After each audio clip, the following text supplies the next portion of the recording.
नमस्कार, मैं हूं पूजा। प्योर पटना में आपका स्वागत है। आज है 2 जून, दिन सोमवार। आइए खबरों की ओर बढ़ने से पहले डालते हैं एक नजर आज की सुर्खियों पर। पटना के नए डीएम बने डॉक्टर त्यागराजन। पटना यूनिवर्सिटी में बढ़ी नामांकन की अंतिम तिथि। मोइनुल हक स्टेडियम का होगा पुनर्निर्माण। पटना से 2 नई उड़ानों की हुई शुरुआत। बिहार इंजीनियरिंग कॉलेजों में जेईई मेन के आधार पर होगा नामांकन। चलिए अब बढ़ते हैं अब तक की 21 बड़ी खबरों की ओर विस्तार से। पटना के नए डीएम बने डॉक्टर त्यागराजन।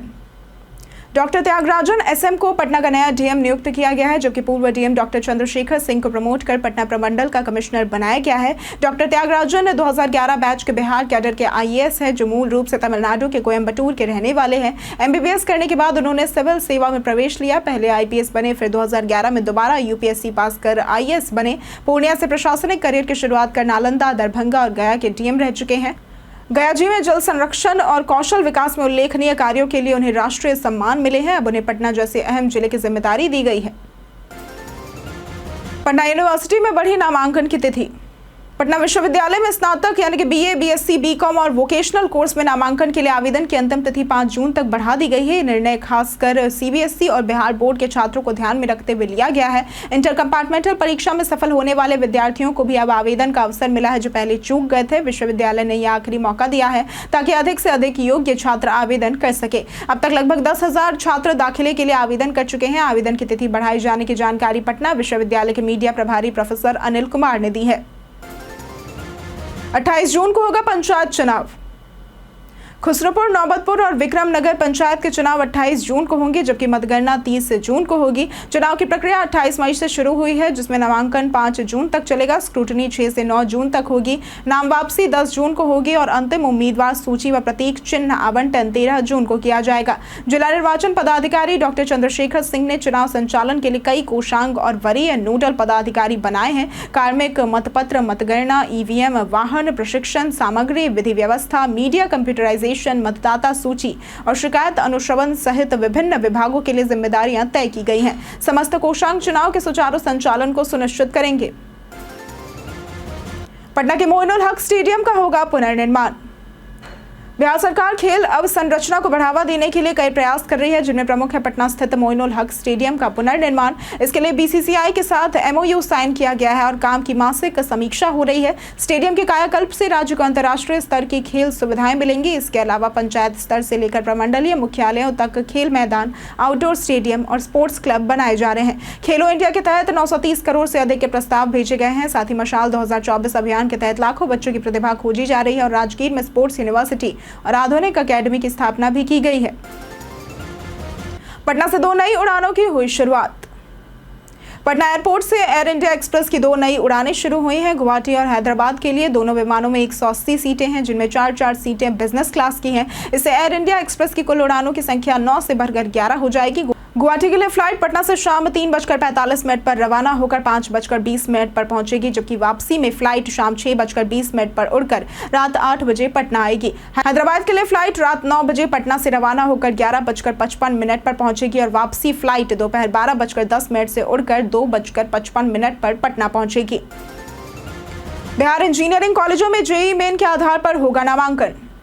पटना के सरकारी इंजीनियरिंग कॉलेजों और संजय गांधी गव्य प्रौद्योगिकी संस्थान में बीटेक यानी कि डेयरी टेक्नोलॉजी में नामांकन जेईई मेन के आधार पर होगा। 2 चरण की ऑनलाइन काउंसलिंग के बाद बची सीटें बीसीई सीई 2025 यानी कि पीसीएम ग्रुप के अभ्यर्थियों से भरी जाएंगी। डॉक्टर एपीजे अब्दुल कलाम महिला प्रौद्योगिकी संस्थान भी इसमें शामिल रहेगा। आवेदन प्रक्रिया 6 चरणों में पूरी होगी और अंतिम चरण में फीस भुगतान होगा। जेईई मेन के अभ्यर्थी 4 जून तक आवेदन कर सकते हैं। राज्य के 38 इंजीनियरिंग कॉलेजों में कुल 14,469 सीटें हैं, जिनमें 1/3 सीटें महिलाओं के लिए आरक्षित है। छात्रों को मात्र 10 रुपए मासिक शुल्क देना होगा। कंप्यूटर साइंस की सबसे अधिक मांग है और कई कॉलेजों में नए ब्रांच खोले गए हैं। राज्य में मई महीने में हुई 14 रिश्वतखोरों की गिरफ्तारी।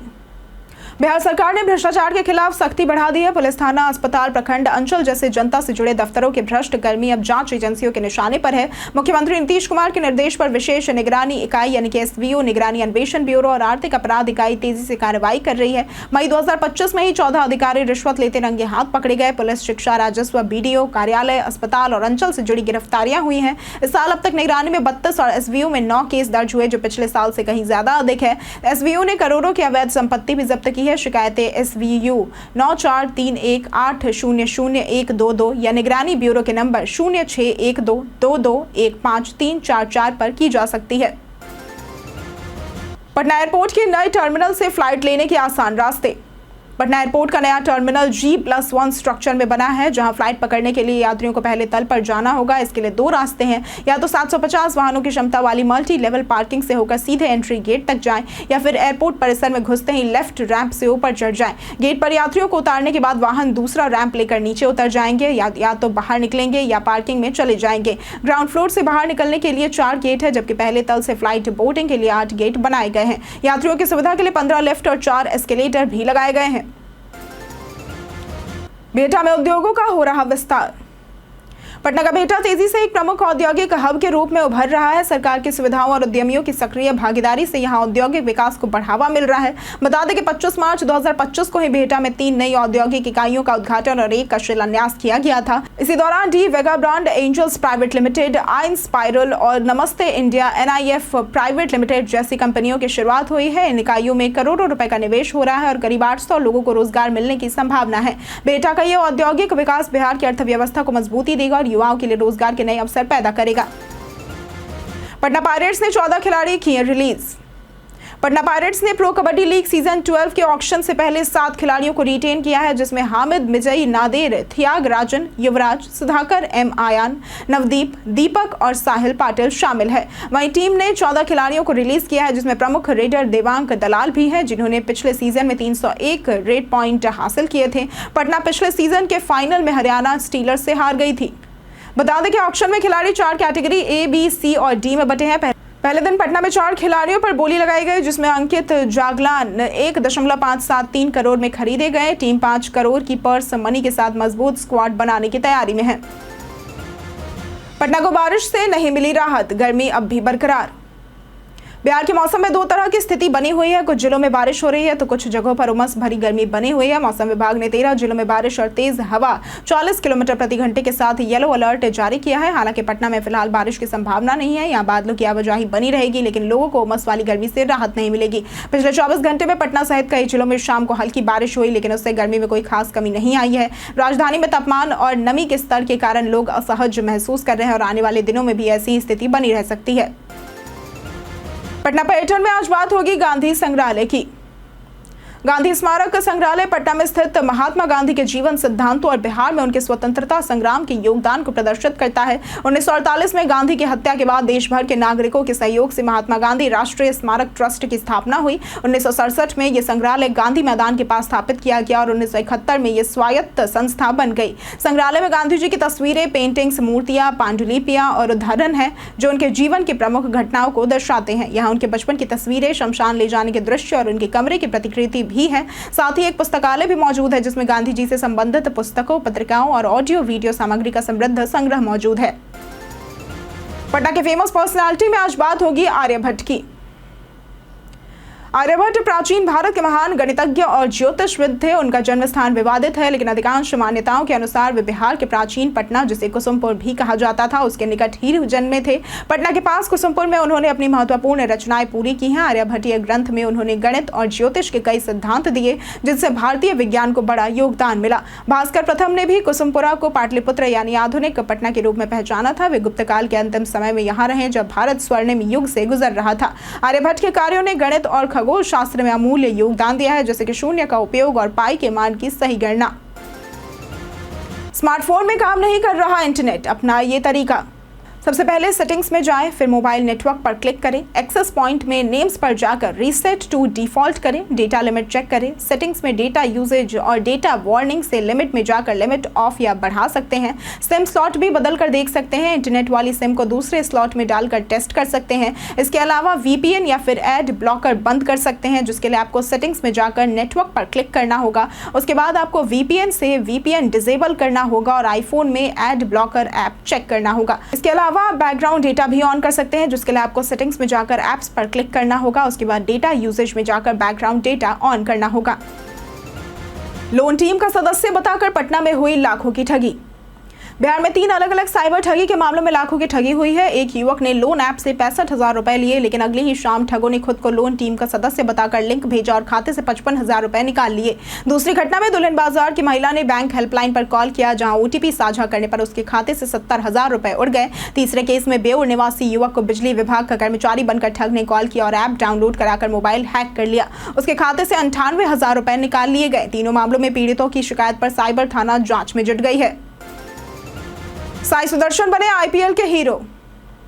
IPL 2025 का एलिमिनेटर मुकाबला गुजरात टाइटंस और मुंबई इंडियंस के बीच खेला गया, जिसमें मुंबई ने जीत दर्ज की। गुजरात के युवा बल्लेबाज साई सुदर्शन ने इस सीजन में बेहतरीन प्रदर्शन किया और 759 रन बनाकर इतिहास रच दिया। एलिमिनेटर में भी उन्होंने 80 रन की शानदार पारी खेली, मगर टीम को जीत नहीं दिला सके। सुदर्शन की तकनीकी और तेज तर्रार बल्लेबाजी ने सबको प्रभावित किया। ऑस्ट्रेलियाई दिग्गज टॉम मूडी ने उनकी तुलना मिस्टर क्रिकेट माइकल हसी से की, खासकर उनकी स्ट्रोक प्ले और क्रीज पर मौजूदगी के कारण।